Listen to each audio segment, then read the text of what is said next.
कि भारतीय जनता पार्टी में पार्टी चुनाव लड़ती ना कि व्यक्ति। तो हमारे लिए कोई पार्टी हमेशा चुनाव लड़ती, इसलिए हमारी पार्टी के लिए कोई व्यक्ति चुनौती हो ही नहीं सकता।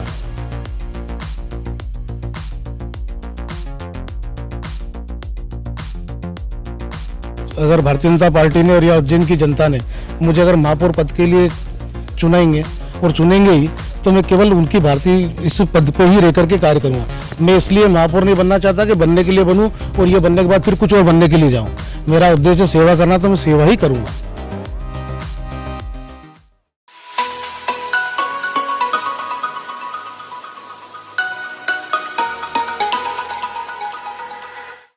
उज्जैन नगर निगम के महापौर पद पर भारतीय जनता पार्टी के द्वारा मुकेश टटवाल जी को प्रत्याशी के रूप में चयनित किया है। पहली ही सूची जो नगर निगम की भारतीय जनता पार्टी के द्वारा जारी की गई थी, उसमें ही टटवाल जी का नाम आ गया था। सर, पहले तो बहुत बहुत शुभकामनाएं, आपको बीजेपी ने प्रत्याशी चुना है। धन्यवाद। पार्टी के प्रति आभार कि पार्टी ने मुझ पर विश्वास किया और मुझ जैसे छोटे कार्यकर्ता को इस महत्वपूर्ण दायित्व पर कार्य करने का अवसर प्रदान किया। क्या किन मुद्दों के साथ अभी जब मैं आपके बारे में देख रहा था, पढ़ रहा था, लोगों से भी बात की मैंने, तो लोगों का बीजेपी के प्रति बड़ा नर्म रुख है, और वहीं कई लोग अभी भी कह रहे हैं कि नहीं, जो परमार साहब हैं, कांग्रेस ने जिन पर दाव लगाया, कितना चुनौतीपूर्ण मानते हैं आप? बस मेरा ऐसा मानना है कि भारतीय जनता पार्टी में पार्टी चुनाव लड़ती ना कि व्यक्ति। तो हमारे लिए कोई पार्टी हमेशा चुनाव लड़ती, इसलिए हमारी पार्टी के लिए कोई व्यक्ति चुनौती हो ही नहीं सकता। बिल्कुल, व्यक्ति चुनौती नहीं हो सकता। क्या मुद्दे रहेंगे? लगातार जब बात करते हैं उज्जैन की, तो उज्जैन की महापौर की सीट भारतीय जनता पार्टी के लिए पारंपरिक सीट कही जाती है। भारतीय जनता पार्टी हमेशा से यहाँ पे आसानी से विजय सुनिश्चित, लेकिन जब अपन लगातार कोई भी पार्टी एक जगह पर बैठी रहती है तो लोगों की आशाएं और बढ़ जाती हैं। तो आपके क्या मुद्दे रहेंगे चुनाव? नहीं, मतलब पार्टी लगातार चुनाव जीतती है अपने कार्यों के कारण, और पार्टी सारे समाज के सभी वर्गों के साथ और सभी का समन्वय बना करके कार्य करती है। और उज्जैन में सर्वांगीण विकास भारतीय जनता पार्टी द्वारा किया गया है। मतलब हमारे जितने भी महापौर रहे, उन्होंने उस कार्य को आगे ही बढ़ाया है। मतलब जिनको जब अवसर मिला तो उन्होंने सभी कार्यों को आगे बढ़ाया। तो उज्जैन ने इसका परिणाम आप लोगों ने भी देखा होगा, चाहे सिंहस्थ के कार्य हो, या आने वाले सिंहस्थ की तैयारी हो, या महाकाल कॉरिडोर की आपने देखा हो, या सड़क, नाली, पानी, इन सारे लोग समस्याओं के लिए, मूलभूत सुविधाओं के लिए, जनता की योजनाओं को सुलभता से पहुंचाने के लिए ये नगर निगम स्तर के जितने कार्य वो भी किए जा रहे हैं। साथ ही हमारे देश के प्रधानमंत्री आदरणीय नरेंद्र जी मोदी जी की जो योजना है, उनका भी क्रियान्वयन किया जा रहा है। साथ ही हमारे मुख्यमंत्री जी शिवराज सिंह जी चौहान जी द्वारा अनेकों जन कल्याणकारी योजनाएं, जिनका भी संचालन नगर निगम के माध्यम से होता है, सुलभता से किया जा रहा है और आम जन के लिए तुरंत बहुत अधिक सेवा के भाव से कार्य करते हैं। इसलिए भारतीय जनता पार्टी तो सेवा के लिए और सेवा का कार्य कर ही रही है।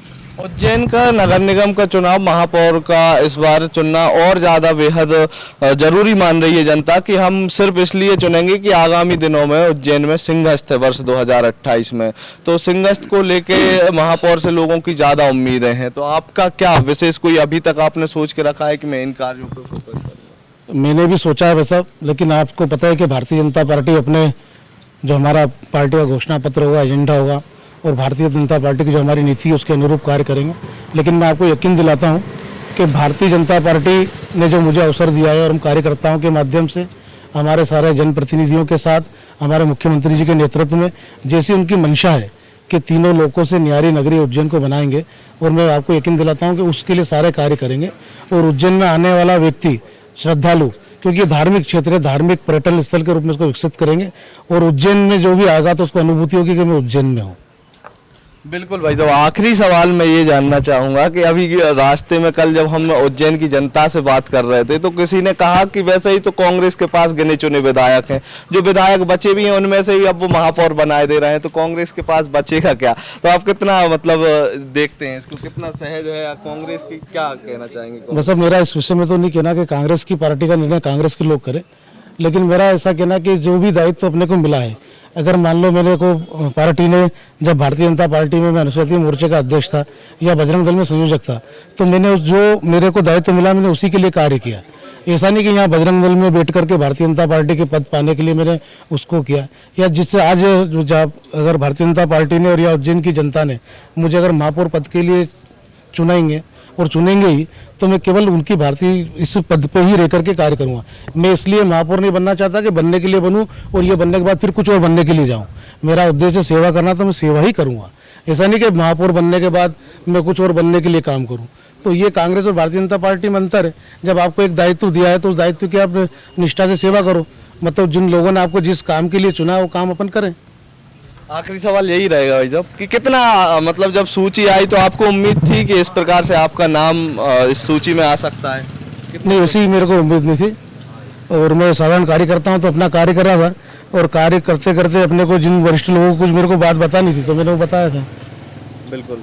तो ये थे हमारे साथ मुकेश टंडवाल जी, जिन पर भारतीय जनता पार्टी ने इन्हें प्रत्याशी बनाया। इनका साफ तौर पर कहना है कि जैसे भारतीय जनता पार्टी की रीति नीति रही है उस रीति नीति और उसी पद चिन्हों पर चलते हुए उज्जैन में विकास की गंगा बहाने के लिए प्रयासरत रहेंगे। आगे भी हम इसी प्रकार से उज्जैन की जनता का मूड हमने आपको बताया। अब हम बात करेंगे कि उज्जैन की जनता क्या चाहती है, चुनाव में किन विषयों को लेकर आएगी। तब तक के लिए आप देखते रहिए आयुध। लगातार जुड़े रहने के लिए आयुध को सब्सक्राइब जरूर करें।